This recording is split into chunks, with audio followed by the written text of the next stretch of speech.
উনিশ শতকের আধ্যাত্মিক মহাপুরুষ শ্রী রামকৃষ্ণের জীবনে অজস্র অলৌকিক ঘটনার উল্লেখ পাওয়া যায় রামকৃষ্ণ জীবনগুলিতে।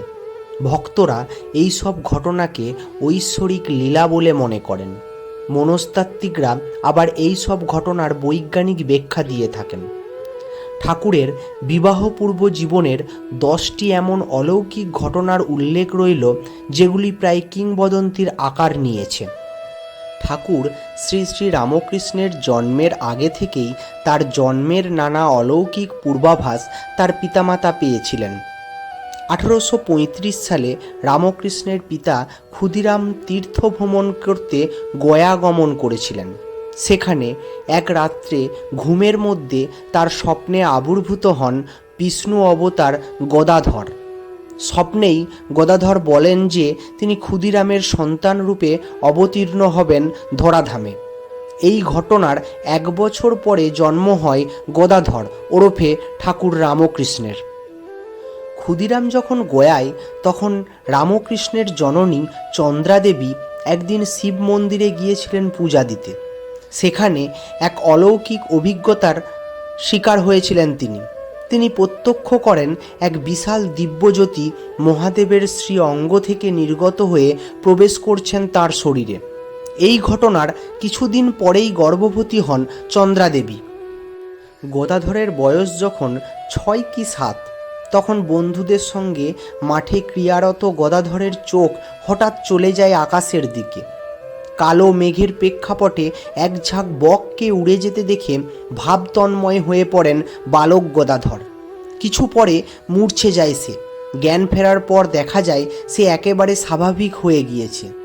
এই ঘটনাকেই ভক্তরা শ্রী রামকৃষ্ণের জীবনের প্রথম ভাব সমাধি বলে মনে করে থাকেন।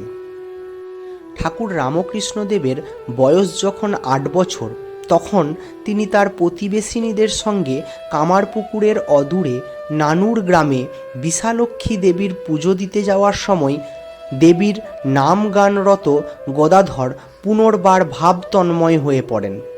অবিরল ধারায় জল গড়াতে থাকে ঠাকুরের 2 চোখ থেকে।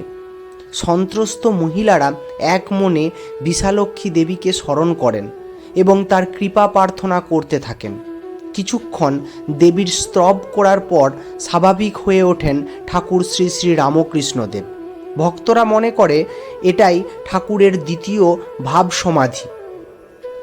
ঠাকুর রামকৃষ্ণদেব ওরফে গদাধরের বাল্যকালে একবার শিবরাত্রির সময়ে গ্রামের সীতানাথ পাইনের বাড়িতে শিবের মহিমাসূচক যাত্রার আয়োজন করা হয়েছে। কিন্তু যাত্রা মঞ্চায়নের দিন দেখা গেল শিবের ভূমিকায় যে ছেলেটির অভিনয় করার কথা ছিল সে আসেনি। উপস্থিত সকলের অনুরোধে শিবের ভূমিকায় অভিনয় করতে সম্মত হন ঠাকুর রামকৃষ্ণদেব। কিন্তু শিবের সাজসজ্জা পরিহিত অবস্থায় মঞ্চে অবতীর্ণ হওয়ার পর পুনরায় ঠাকুর ভাবতন্ময় হয়ে পড়েন এবং তার 2 চোখ দিয়ে অশ্রু বেরোতে থাকে। পরের দিন সকাল পর্যন্ত এমনই ভাবতন্ময় অবস্থায় কাটে ঠাকুরের। ঠাকুর রামকৃষ্ণদেব দক্ষিণেশ্বরের কালী মন্দিরের প্রধান পুরোহিত হিসেবে নিযুক্ত হওয়ার পরে দেবীর দেখা না পেয়ে ঠাকুর একদিন আত্মাহুতি দেবেন বলে স্থির করেন এবং মন্দিরের গায়ে ঠেস দিয়ে রাখা খাড়াটির দিকে ছুটে যান। তখনই ঠাকুর এক অদ্ভুত রূপ দর্শন করেন। তিনি প্রত্যক্ষ করেন এক আশ্চর্য জ্যোতিপুঞ্জ 10 দিগন্ত আচ্ছাদিত করে ফেলেছে, আর সেই পুঞ্জীভূত জ্যোতির ভেতর থেকে উঠে আসছে অন্তহীন ঢেউ। অভিভূত রামকৃষ্ণ সংজ্ঞাহীন হয়ে পড়েন এই দৃশ্য দেখে। আবার একদিন দক্ষিণেশ্বরে মা ভবতারিণীর পূজা করছেন ঠাকুর রামকৃষ্ণদেব। রানী রাসমণি উপস্থিত আছেন সেখানে। হঠাৎ রানী রাসমণির গায়ে আলতো চাপড় মেরে ঠাকুর বললেন, কেবল ওই চিন্তা? এখানেও তুমি ওই চিন্তা করছো? ঠাকুরের এই আচরণে সকলেই যখন অভিভূত, তখন রানী নিজেই লজ্জিত মুখে স্বীকার করলেন দেবীর সামনে বসে দেবীর ধ্যানে তিনি মনোযোগ দিতে পারেননি, বরং চিন্তা করছেন একটি বিশেষ মোকদ্দমার বিষয়ে। ঠাকুরের আচরণের ইঙ্গিতটাও ছিল সেই দিকে। আরেকবার দক্ষিণেশ্বরের মন্দিরের অন্যতম পৃষ্ঠপোষক মথুর বিশ্বাস একবার ঠাকুর রামকৃষ্ণদেবের কাছে আবদার করেছিলেন যে ঠাকুরের যেমন ভাব সমাধি হয় তেমনি ভাব সমাধির অভিজ্ঞতা তিনিও লাভ করতে চান। ঠাকুর মথুরবাবুকে বিরত করার অনেক চেষ্টা করলেন, কিন্তু মথুরবাবু নাছোড়বান্দা। শেষে ঠাকুর বাধ্য হয়ে বললেন, ঠিক আছে, মাকে বলবো, তিনি যা করার করবেন। এর কয়েকদিন পরেই সমাধিস্থ হন মথুরবাবু। তার চোখ থেকে অবিরল ধারায় ঝরতে থাকে জল।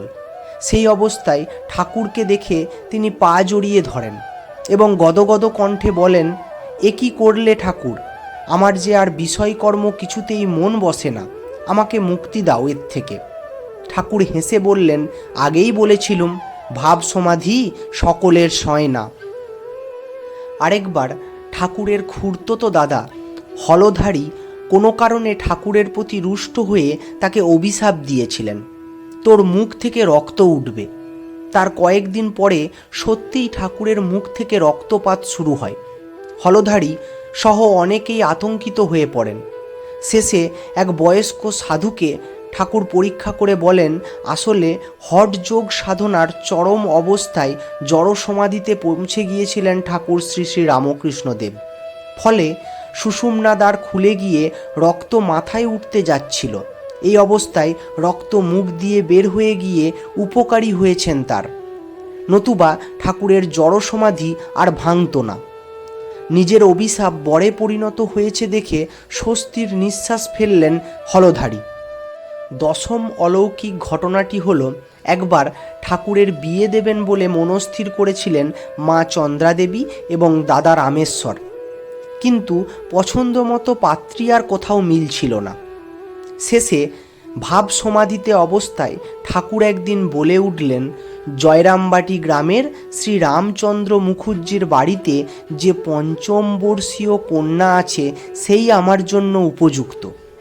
ঠাকুরের নির্দেশিত বাড়িতে খোঁজ করে সন্ধান পাওয়া গেল শ্রী শ্রী মা সারদা দেবীর।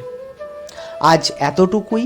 ঠাকুর মা স্বামীজির চরণে প্রণাম জানিয়ে আমি আমার সংক্ষিপ্ত ভিডিও এখানেই শেষ করলাম। নমস্কার, ভালো থাকবেন।